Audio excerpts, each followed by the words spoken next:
être accusé de promouvoir des médecines non conventionnelles. La plateforme de réservation médicale en ligne Doctolib se défend, ses activités sont légales. Nous n'avons pas de raison d'empêcher les praticiens d'y être inscrits, explique le PDG du groupe. Parmi les activités dénoncées, la naturopathie, une pratique à visée thérapeutique qui prétend équilibrer le fonctionnement de l'organisme d'une manière naturelle. Certains naturopathes sont d'ailleurs accusés de pratiques étranges, voire illégales, Mao Becker-Granier.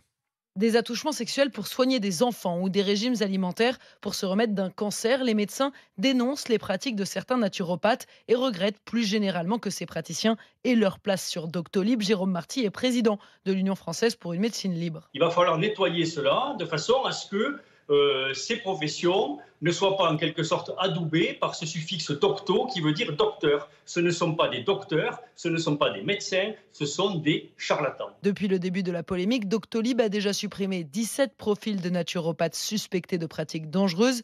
Alexandra Ataloziti est présidente du syndicat des professionnels de la naturopathie. Elle refuse qu'on mette tout le monde dans le même sac. J'ai aucun problème avec le fait de faire le ménage dans les professionnels du bien-être. Moi, ça me va très bien à partir du moment où ils ont la preuve que ce sont des professionnels qui risquaient de mettre en danger les usagers. Là où je suis pas d'accord, c'est qu'on lance une petite chasse à la sorcière et qu'on dise que tous les naturopathes ne sont pas dignes d'être sur Doctolib. La Fédération de naturopathie demande d'ailleurs à ce que la répression des fraudes contrôle davantage les naturopathes pour qu'il n'y ait plus de doute autour de leur activité.